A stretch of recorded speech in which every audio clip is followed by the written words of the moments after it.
Hi friends, welcome to my channel. First time ನನ್ನ channel ನೋಡ್ತಾ ಇದ್ದರೆ ಸಬ್ಸ್ಕ್ರೈಬ್ ಮಾಡ್ಕೊಳ್ಳಿ ಫ್ರೆಂಡ್ಸ್. ಇವತ್ತು ಬಂದುಬಿಟ್ಟು ಸ್ಲೀವ್ಸ್ಗೆ ಇವಾಗ ವರ್ಕ್ ಮಾಡಿರೋ ಬ್ಲೌಸ್ ಆಗಲಿ ಮಾಮೂಲಿ ಬ್ಲೌಸ್ ಆಗಲಿ ಸ್ಲೀವ್ಸ್ಗೆ ಬಟ್ಟೆ ಕಡಿಮೆ ಇದ್ದಾಗ ಯಾವ ರೀತಿ ಜಾಯಿಂಟ್ ಮಾಡ್ಕೊಳ್ಳೋದು ಅಂತ ನೋಡೋಣ ಬನ್ನಿ. ಒಂದೊಂದಕ್ಕೆ ಸೈಡಲ್ಲಿ ಜಾಯಿಂಟ್ ಬರುತ್ತೆ, ಒಂದೊಂದಕ್ಕೆ ಇವಾಗ ಮೇಲ್ಗಡೆ ಸ್ವಲ್ಪ ಜಾಯಿಂಟಿಂಗ್ ಬಂದಿದೆ. ಒಂದು ಸ್ವಲ್ಪ ಅದು ಕ್ರಾಸಲ್ಲಿ ಕಟ್ ಮಾಡಬೇಕಾದ್ರೆ ಒಂದು ಸ್ವಲ್ಪ ಕಡಿಮೆ ಬಂತು. ಅದನ್ನು ಈ ರೀತಿ ಸ್ವಲ್ಪ ಕ್ರಾಸಾಗಿ ಜಾಯಿಂಟ್ ಮಾಡ್ಕೋಬೇಕು.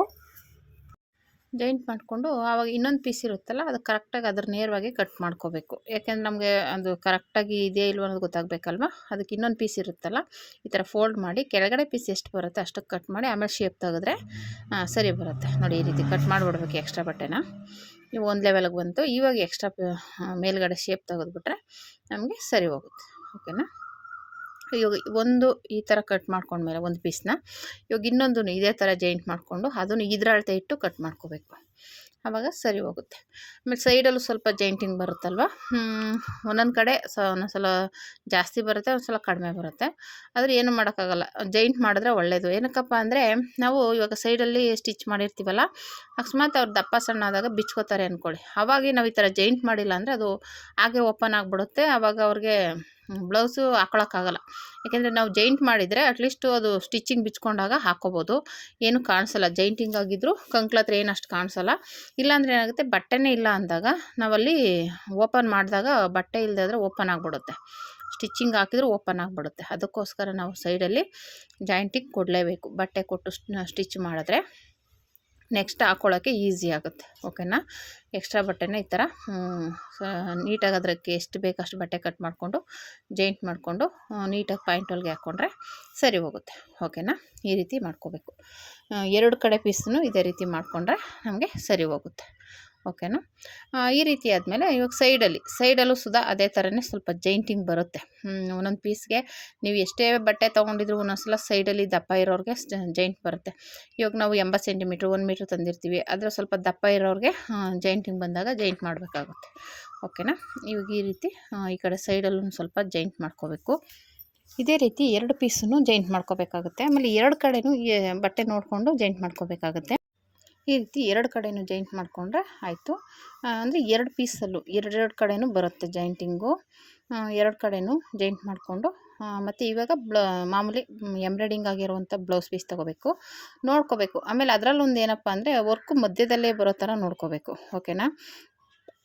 ನೀವು ಒಂಚೂರು ಆ ಕಡೆ ಈ ಕಡೆ ಆದ್ರೂ ಆ ಡಿಸೈನ್ ಏನಾಗುತ್ತೆ, ಅಕ್ಕಪಕ್ಕ ಸರಿದು ಬಿಡುತ್ತೆ. ಕರೆಕ್ಟಾಗಿ ನಿಮಗೆ ಶೋಲ್ಡರ್ ಮಧ್ಯೆ ಬರೋದಿಲ್ಲ. ಆವಾಗ ಏನಾಗುತ್ತೆ, ಹೆಚ್ಚು ಕಡಿಮೆ ಆಗಿಬಿಡುತ್ತೆ. ಅದಕ್ಕೋಸ್ಕರ ನೀವು ಅದನ್ನು ಕರೆಕ್ಟಾಗಿ ನೋಡಿಕೊಂಡು ಮಧ್ಯೆ ನಾವು ನ್ಯಾಚ್ ಹಾಕಿರ್ತೀವಲ್ಲ, ಮಧ್ಯಕ್ಕೆ ಡಿಸೈನ್ ಕರೆಕ್ಟಾಗಿ ಕೂತ್ಕೋ ಥರ ನೀವು ನೋಡ್ಕೋಬೇಕಾಗುತ್ತೆ. ಇಲ್ಲಾಂದರೆ ಡಿಸೈನ್ ಆ ಕಡೆ ಈ ಕಡೆ ಜಂಪ್ ಆಗುತ್ತೆ. ಓಕೆನಾ. ಡಿಸೈನ್ ಅಂತೂ ತುಂಬ ಚೆನ್ನಾಗಿ ಬಂದಿದೆ. ಒಂದು ಇದರಲ್ಲಿ ಏನಪ್ಪ ಅಂದರೆ, ನಾನು ಸುಮ್ಮನೆ ಡಿಸೈನ್ ಹಾಕಿದ್ದೀನಿ ಇದನ್ನು, ಆದರೆ ಅದರಲ್ಲಿ ಬುಟೀಸ್ ಬಂದ್ಬಿಟ್ಟು ಸೇಮ್ ಈ ಪಿಕಾಕ್ ಥರನೇ ಇದೆ. ನೋಡಿ ಎಷ್ಟು ಚೆನ್ನಾಗಿದೆ ಅಂದರೆ, ನಾನು ಸುಮ್ಮನೆ ಹಾಕಿದೆ, ಅದು ಕೋಇನ್ಸಿಡೆಂಟ್ ಅಂತಲೇ ಹೇಳ್ಬೋದು. ಡಿಸೈನು ಸೇಮ್, ಅದು ಸೀರೆ ಬುಟೀಸ್ ಎಲ್ಲ ಸೇಮ್ ಹಂಗೆ ಇದೆ, ಅದೇ ಥರನೇ ಬಂದಿದೆ ಡಿಸೈನು. ಆ ಪಿಕಾಕ್ ಹೇಗಿದೆ ಬುಟೀಸು ಸೇಮ್ ಅದೇ ಥರನೇ ಈ ಪಿಕಾಕು ಬಂದಿದೆ. ಅದೊಂದು ನನಗೆ ಆಶ್ಚರ್ಯ. ಸುಮ್ಮನೆ ಹಾಕಿದೆ ನಾನು, ಯಾವುದೋ ಒಂದು ಹಾಕು ಅಂತ ಹೇಳಿದ್ರಲ್ಲ ಅಂದ್ಬಿಟ್ಟು ಅದು ನೋಡಿದ್ರೆ ಕರೆಕ್ಟಾಗಿ ಮ್ಯಾಚಿಂಗ್ ಆಯಿತು.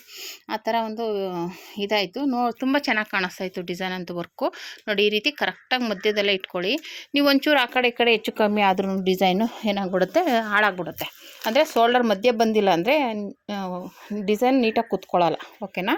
ಅವಾಗೇನಾಗುತ್ತೆ, ಒಂದು ಸ್ವಲ್ಪ ಶೋಲ್ಡರಿಂದ ಆ ಕಡೆ ಈ ಕಡೆ ಡಿಸೈನು ಜಂಪ್ ಆಗಿಬಿಡುತ್ತೆ. ಅದಕ್ಕೋಸ್ಕರ ನೋಡಿ, ನಾನು ತೋರಿಸ್ತಾ ಇದ್ದೀನಿ ಆ ಥರ ಕರೆಕ್ಟಾಗಿ ಮ್ಯಾಚ್ಡು, ಅದು ಕರೆಕ್ಟಾಗಿ ಮ್ಯಾಚ್ ಮಾಡ್ಕೊಳ್ಳಿ. ಆಮೇಲೆ ಡಿಸೈನ್ ನಿಮಗೆ ಕರೆಕ್ಟಾಗಿ ಮೇಲ್ಗಡೆ ಅಡ್ಜಸ್ಟ್ ಮಾಡಿಕೊಂಡು ಇಟ್ಕೋಬೇಕಾಗುತ್ತೆ. ನಿಮ್ಗೆ ಎಷ್ಟಕ್ಕೆ ಬೇಕು ಅಷ್ಟಕ್ಕೆ ಆ ಥರ. ಸ್ವಲ್ಪ ಆ ಕಡೆ ಈ ಕಡೆ ಆದ್ರೂ ಅದು ಶೋಲ್ಡರಿಂದ ಆ ಕಡೆಗೆ ಹೋಗ್ಬೋದು, ಇಲ್ಲ ಈ ಕಡೆಗೆ ಬರ್ಬೋದು. ಆ ಥರ ಆಗಿಬಿಡುತ್ತೆ. ಆ ಥರ ಆಗಕ್ಕೆ ಬಿಡಬೇಡಿ. ಪಿನ್ ಹಾಕ್ಕೊಳ್ಳಿ. ಅಲ್ಲೊಂದು ನೀಟಾಗಿ ಪಿನ್ ಹಾಕ್ಕೊಂಡು ಈ ಥರ ಸ್ಟಿಚ್ ಮಾಡಿಕೊಂಡು ತಿರುಗಿಸ್ಕೊಂಡ್ರೆ ನೀಟಾಗಿ ಬರುತ್ತೆ. ಓಕೆನಾ. ವರ್ಕ್ ಬ್ಲೌಸ್ ಯಾವುದೇ ಆದರೂ ಅಷ್ಟೇ, ಮಧ್ಯದಲ್ಲಿ ಒಂದು ಎಲ್ಲ ಫುಲ್ಲು ಬುಟೀಸ್ ಕೊಟ್ಟಿದ್ರೆ ಏನೂ ಪ್ರಾಬ್ಲಮ್ ಆಗೋಲ್ಲ. ಒಂದೇ ಒಂದು ದೊಡ್ಡ ಹೂವು ಈ ಥರ ಬುಟೀಸ್ ದೊಡ್ಡದೊಂದು ಡಿಸೈನ್ ಹಾಕಿದರೆ ಆವಾಗ ಅದು ಕರೆಕ್ಟಾಗಿ ಮಧ್ಯನೇ ಬರಬೇಕು. ಸ್ವಲ್ಪ ಆ ಕಡೆ ಈ ಕಡೆ ಆದ್ರೂ ಅದು ಡಿಸೈನು ಚೆನ್ನಾಗಿ ಕಾಣಿಸಲ್ಲ. ಒಂದೊಂದು ಸಲ ಆ ಥರ ಆದರೆ ಕಸ್ಟಮರ್ಸ್ಗೂ ನಾವು ಕನ್ವಿನ್ಸ್ ಮಾಡೋಕ್ಕಾಗಲ್ಲ. ಯಾಕಂದರೆ ಸೈಡ್ಗೆ ಹೋದಾಗ ಡಿಸೈನ್ ಚೆನ್ನಾಗಿ ಕಾಣಿಸಲ್ಲ, ಹಂಗಾಗಿ ಅವ್ರಿಗೆ ಇಷ್ಟ ಆಗೋಲ್ಲ. ಕೆಲವ್ರು ಅಡ್ಜಸ್ಟ್ ಮಾಡ್ಕೋತಾರೆ, ಕೆಲವರು ಅಡ್ಜಸ್ಟ್ ಮಾಡ್ಕೊಳ್ಳಲ್ಲ. ಓಕೆನಾ. ಹಾಗಾಗಿ ಅದೊಂದನ್ನು ನೋಡಿಕೊಂಡು ಸ್ಟಿಚ್ ಮಾಡಿ. ಎಂಬ್ರಾಯ್ಡಿಂಗ್ ವರ್ಕ್ ಆಗಿರೋ ಬ್ಲೌಸಲ್ಲಿ ಇದನ್ನು ನೀವು ಮುಖ್ಯವಾಗಿ ಈ ಪಾಯಿಂಟ್ನ ನೆನ್ಪಿಟ್ಕೋಬೇಕು. ಓಕೆನಾ. ಎಂಬ್ರಾಯ್ಡಿಂಗ್ ವರ್ಕ್ ಬ್ಲೌಸ್ನ ಸ್ಟಿಚ್ ಮಾಡ್ತಿದ್ದೀರಾ ಅಂದರೆ ಸ್ಲೀವ್ಸ್ನ ಇದೊಂದು ಪಾಯಿಂಟು ನೆನ್ಪಿಟ್ಕೊಂಡು ಸ್ಟಿಚ್ ಮಾಡಬೇಕಾಗುತ್ತೆ. ಓಕೆನಾ? ಈ ರೀತಿ ಸ್ಟಿಚ್ ಮಾಡಿಕೊಂಡು ಎಕ್ಸ್ಟ್ರಾ ಬಟ್ಟೆನೆಲ್ಲ ತೆಗೆದುಬಿಟ್ರೆ ನಿಮಗೆ ಸ್ಲೀವ್ಸು ಎಂಬ್ರಾಯ್ಡಿಂಗ್ ವರ್ಕ್ ಆಗಿರುವಂಥ ಸ್ಲೀವ್ಸ್ ರೆಡಿ ಆಗುತ್ತೆ. ನಾವು ಸೈಡು ಜೈಂಟ್ ಮಾಡಿದ್ದೀವಿ, ನೀಟಾಗಿ ಬಂದಿದೆ. ಓಕೆನಾ? ಈ ರೀತಿ ರೆಡಿ ಮಾಡಿ ಜೈಂಟ್ ಮಾಡಿಕೊಂಡು ಸ್ಟಿಚ್ ಮಾಡಿದ್ರೆ ತುಂಬಾ ಬ್ಯೂಟಿಫುಲ್ಲಾಗಿರುತ್ತೆ. ಓಕೆನಾ? ನೋಡಿ ಈ ಥರ ಬಂದಿದೆ ಡಿಸೈನು. ಬಟ್ಟೆ ಏನಾದರೂ ಆ ಥರ ಕಮ್ಮಿ ಬಂತು ಅಂದರೆ ನೋಡಿ ಈ ಥರ ಜೈಂಟ್ ಮಾಡ್ಕೋಬೇಕಾಗುತ್ತೆ. ಕಮ್ಮಿ ಇದ್ದಾಗ ನಾನು ಹೇಳಿದ್ನಲ್ಲ, ಅದು ಆ ಥರ ಕೊಡೋದ್ರಿಂದ ನೆಕ್ಸ್ಟು ಅವರು ಅಕಸ್ಮಾತ್ ಒಂದು ಸ್ಟಿಚ್ ಬಿಚ್ಕೊಳ್ಳೋಕ್ಕೆ ಮಾಡೋಕ್ಕೆ ಈಸಿಯಾಗಿರುತ್ತೆ. ನಾವು ಸ್ಟಿಚ್ ಮಾಡಿರ್ತೀವಲ್ಲ, ಬಟ್ಟೆ ಇರೋದ್ರಿಂದ ಅವ್ರು ಹೆಂಗಾದರೂ 2-3 ಸ್ಟಿಚ್ ಹಾಕಿರೋದನ್ನು ಬಿಚ್ಕೊಳ್ಳೋಕ್ಕೆ ಈಸಿ ಆಗುತ್ತೆ. ಓಕೆನಾ? ಈ ರೀತಿ ಸ್ಟಿಚ್ ಮಾಡಿಕೊಂಡ್ರೆ ಸ್ಲೀವ್ಸು ರೆಡಿ ಆಗುತ್ತೆ. ಓಕೆನಾ? ಬ್ಯೂಟಿಫುಲ್ ಆಗಿರೋ ಕಂಪ್ಯೂಟರ್ ಎಂಬ್ರಾಯ್ಡಿಂಗ್ ವರ್ಕ್ ಆಗಿರುವಂಥ ಸ್ಲೀವ್ಸ್ ರೆಡಿ ಆಗುತ್ತೆ. ನೋಡಿ ಈ ರೀತಿ ಬಂತು. ನೀವು ಅಷ್ಟೇ ಎಂಬ್ರಾಯ್ಡಿಂಗ್ ವರ್ಕ್ ಬ್ಲೌಸ್ ಸ್ಟಿಚ್ ಮಾಡಬೇಕಾದ್ರೆ ಈ ಮಿಸ್ಟೇಕ್ನ ಮಾಡೋಕ್ಕೆ ಹೋಗಬೇಡಿ. ಈ ರೀತಿ ನೋಡಿಕೊಂಡು ಸ್ಟಿಚ್ ಮಾಡ್ಕೊಳ್ಳಿ. ಓಕೆನಾ? ವರ್ಕು ಮಧ್ಯದಲ್ಲಿ ನೀಟಾಗಿ ಬರೋ ಥರ ನೋಡಿಕೊಂಡು ಸ್ಟಿಚ್ ಮಾಡ್ಕೊಳ್ಳಿ. ನೀಟಾಗಿ ಫಿನಿಶಿಂಗ್ ಎಲ್ಲ ನೀಟಾಗಿ ಬರುತ್ತೆ. ಓಕೆನಾ? ನೋಡಿ ಎಷ್ಟು ಬ್ಯೂಟಿಫುಲ್ಲಾಗಿ ಬಂತು. ಈ ವಿಡಿಯೋ ಇಷ್ಟ ಆದರೆ ಲೈಕ್ ಮಾಡಿ, ಶೇರ್ ಮಾಡಿ, ಕಮೆಂಟ್ ಮಾಡಿ. Thank you for watching.